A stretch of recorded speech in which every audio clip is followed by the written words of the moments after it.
Aujourd'hui, pour cette vidéo en communication, on va parler de négociation, d'une bonne négociation pour une machine à café et on va parler de garantie.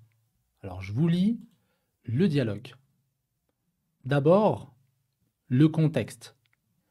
Madame Laura, gérante d'un petit café, discute avec Monsieur Bernard, un vendeur d'équipements de cuisine professionnelle, à propos de la garantie d'une nouvelle machine à café.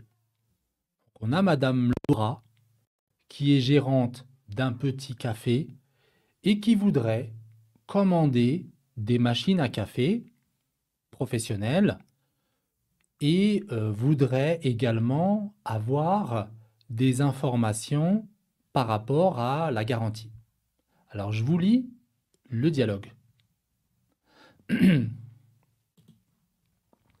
Madame Laura. Bonjour monsieur.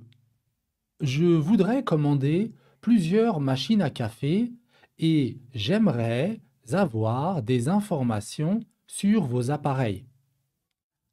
Bien sûr, madame. Combien de machines envisagez-vous de commander? Je pense en commander 2. Avez-vous des modèles à me conseiller? Oui, j'en ai plusieurs qui pourraient correspondre à vos besoins. Si vous voulez, je vous envoie notre catalogue par email. Oui, merci, je veux bien. Et concernant la garantie, pouvez-vous m'expliquer ce qu'elle couvre exactement? La garantie couvre tous les défauts de fabrication pendant 2 ans. Si vous avez un problème avec l'une des machines, nous nous en occupons immédiatement. C'est parfait. Et d'où viennent ces machines? Elles sont fabriquées en Italie. J'en reviens tout juste et je peux vous assurer que la qualité de fabrication est excellente. D'accord, très bien. J'attends votre email avec le détail de vos appareils et je reviens vers vous une fois que j'aurai fait mon choix. Très bien, madame. N'hésitez pas à me contacter. Je suis à votre disposition si vous avez d'autres questions. Voilà un dialogue classique entre un client et un représentant commercial, une personne qui veut vendre ses produits. Donc on a plusieurs structures de phrases intéressantes. On passe maintenant à la grammaire. Ici, dans ce cours de grammaire, on va voir l'utilisation du pronom en. Alors je ne sais pas si vous avez remarqué, mais pendant le dialogue, j'ai utilisé à plusieurs reprises le pronom en. Dans ce cours, nous explorerons comment et quand utiliser le pronom en.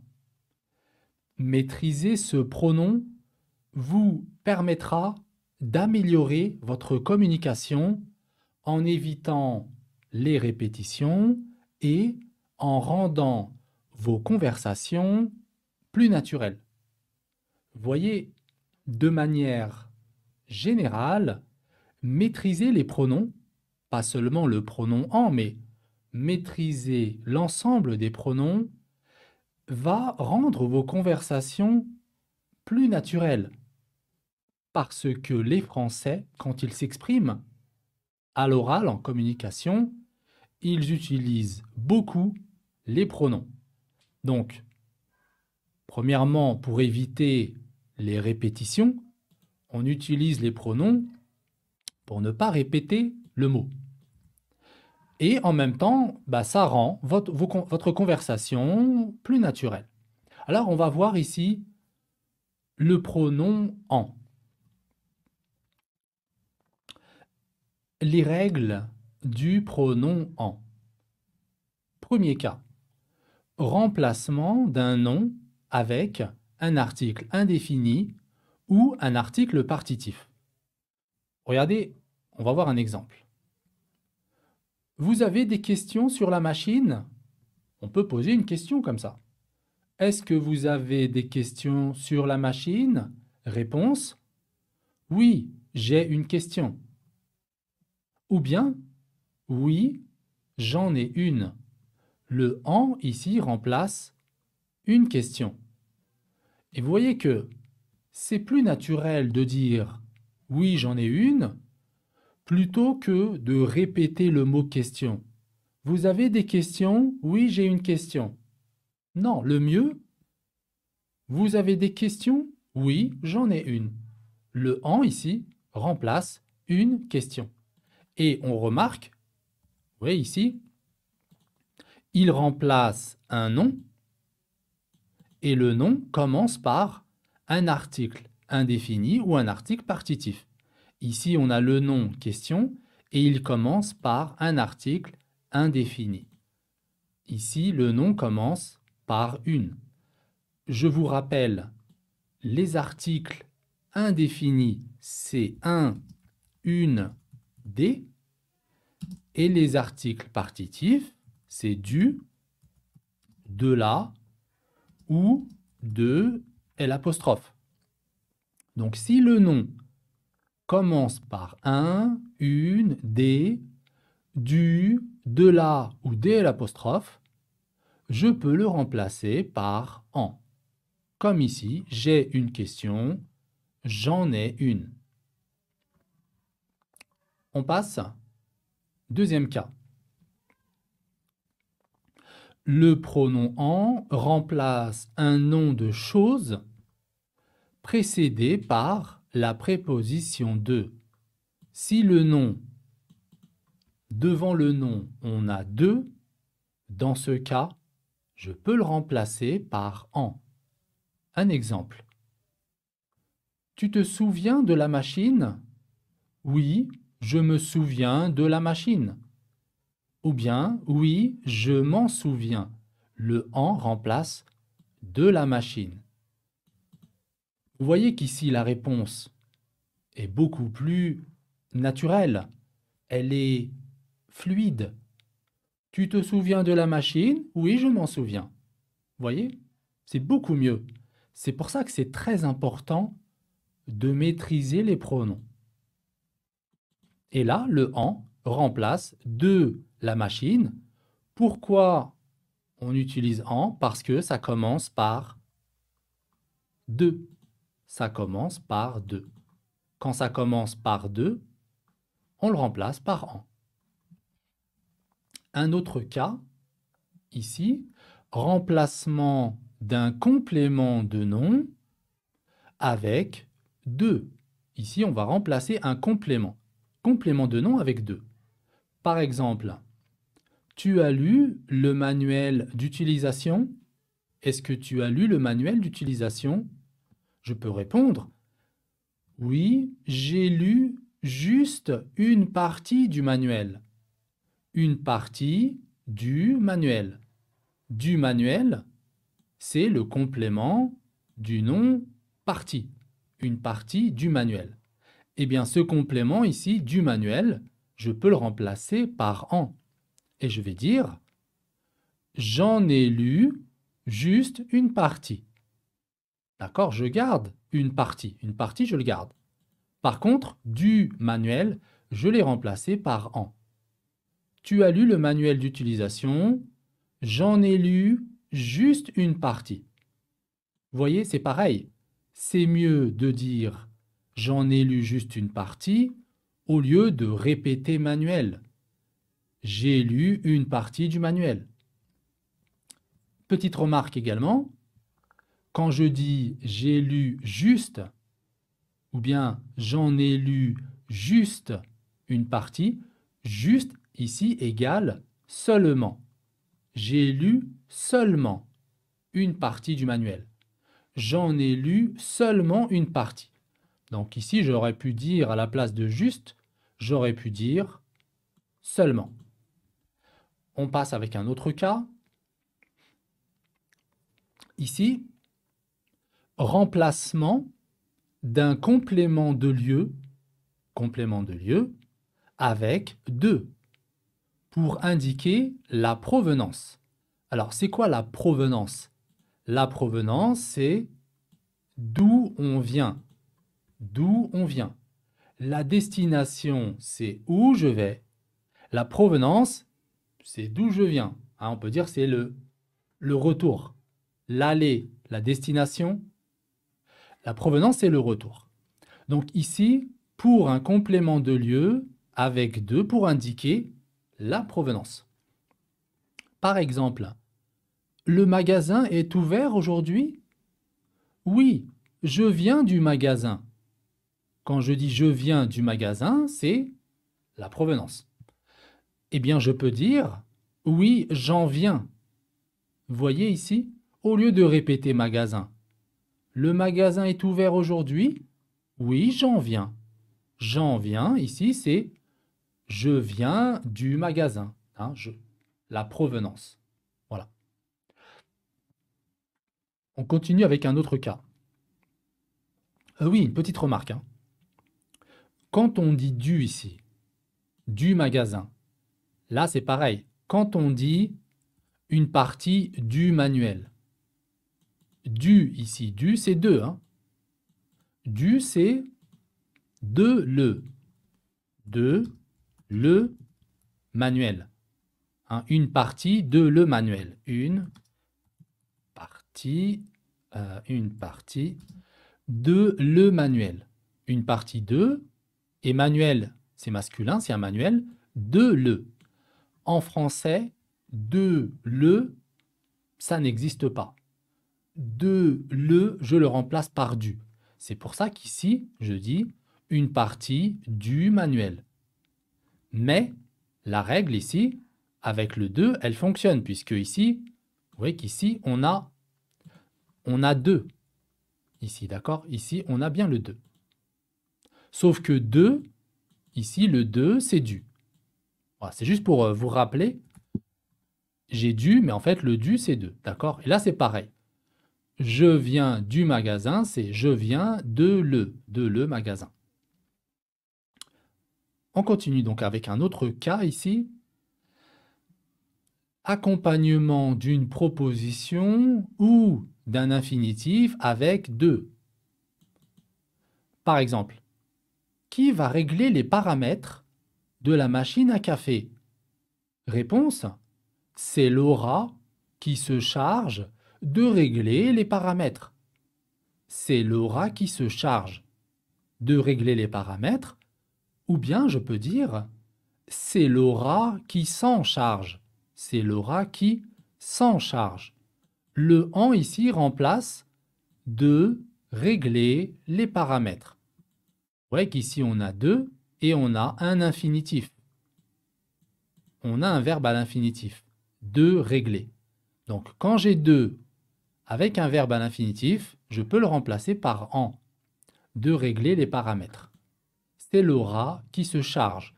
Ici une remarque. Quand je dis c'est Laura qui se charge, ça veut dire qui s'occupe. C'est Laura qui s'occupe de régler les paramètres. Ici, j'aurais pu dire c'est Laura qui s'en occupe. C'est elle, c'est Laura qui s'en occupe. Donc quand on dit c'est Laura qui s'en charge, c'est la même chose que qui s'en occupe. Voilà les différents cas où on va remplacer une proposition ou un complément du nom avec en. Vous remarquez une chose, hein, à chaque fois il y a deux. Quand on a deux, vous voyez la provenance, c'est avec deux. Ici, le complément du nom avec de. Ici, remplacement d'un nom de chose précédé de la préposition de. Donc, à chaque fois que vous voyez de, vous pouvez le remplacer par en. En fait, si on veut résumer, on a les articles indéfinis, un, une, des, les articles partitifs, du, de la, de et l'apostrophe, et on peut aussi ajouter après la préposition de. Voilà les cas où on va utiliser le pronom en. On passe maintenant, si vous voulez, avec quelques expressions et du vocabulaire. Voici quelques expressions qui peuvent être particulièrement utiles pour mener une conversation. Ces expressions peuvent s'adapter à différents types de discussions et de négociations. Elles facilitent une communication claire et efficace, ce qui est essentiel dans un milieu professionnel. Bien sûr, quand on veut communiquer, on veut être clair, s'exprimer clairement, et on veut être efficace. Voilà l'objectif. Alors ici, on va voir quelques expressions. Pour demander des informations, si vous voulez demander des informations à quelqu'un, dans n'importe quel domaine, vous pouvez dire « J'aimerais obtenir des informations sur… » et après, vous donnez le sujet des informations que vous voulez obtenir. Donc, vous voyez la formule ici « J'aimerais obtenir des informations sur… » On remarque une chose, j'ai utilisé le verbe « aimer » au conditionnel. On a vu la dernière fois l'utilisation du conditionnel. On utilise le conditionnel pour faire une demande. On veut demander quelque chose avec la politesse. Donc là, c'est important d'utiliser le conditionnel. J'aimerais obtenir des informations sur. D'accord. Pour demander des clarifications sur un sujet, on veut un éclaircissement, quelque chose qu'on n'a pas bien compris. On voudrait des clarifications. Dans ce cas, qu'est-ce que je peux dire? Eh bien, je peux dire « Pourriez-vous m'expliquer ?» et après, je donne le sujet. Pourriez-vous m'expliquer, par exemple, comment fonctionne cette machine? D'accord, on demande une clarification. On a certains, on va dire, il y a certains côtés qu'on n'a pas bien compris. Pourriez-vous m'expliquer? On a le verbe pouvoir au conditionnel. Pareil. Pourriez-vous m'expliquer? Un autre cas, pour demander un temps de réflexion, pour réfléchir. Vous voyez, on a besoin d'un peu de temps, on a besoin d'un délai. J'ai besoin de réfléchir avant de donner ma décision. Dans ce cas, qu'est-ce que je peux dire? Je peux dire « Je reviendrai vers vous ». Je peux dire « Laissez-moi un peu de temps et je reviendrai vers vous ».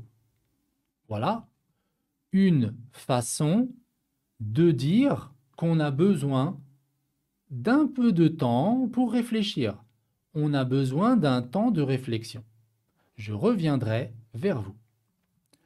Pour maintenir la communication ouverte, je peux dire « N'hésitez pas à me contacter si… » Par exemple, si vous avez besoin d'informations complémentaires.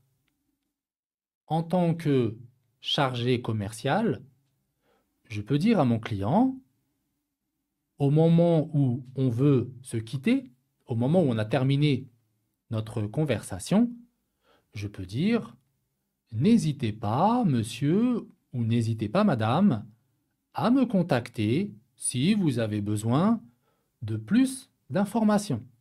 Donc, n'hésitez pas à me contacter. C'est une formule intéressante. Pour obtenir une confirmation. Pour obtenir une confirmation. Là, je peux dire « Merci de me confirmer ». Merci de me confirmer que vous avez bien reçu ma commande, par exemple. D'accord? On demande une confirmation. On peut envoyer un email en disant « Merci de me confirmer que vous avez bien reçu le paiement ». Vous voyez, on demande une confirmation pour obtenir une confirmation. Et puis, pour demander la clarification de quelque chose. Pour demander pour demander la vérification. Pour demander la vérification de quelque chose. Alors, on peut utiliser le verbe vérifier. Pouvez-vous vérifier si vous avez bien reçu ma commande? Par exemple, pouvez-vous vérifier? Donc, vous voyez, toutes ces formules ici, ces expressions sont intéressantes à utiliser suivant la situation, suivant la demande. J'espère que ce cours vous sera utile. Je vous donne rendez-vous pour un prochain cours, un autre sujet de communication. Alors là, on était dans un contexte professionnel. Pour la prochaine situation, on sera dans une situation de la vie quotidienne. Voilà. Je vous donne rendez-vous donc pour une prochaine vidéo. Merci à vous. Prenez soin de vous. À la prochaine. Inch'Allah.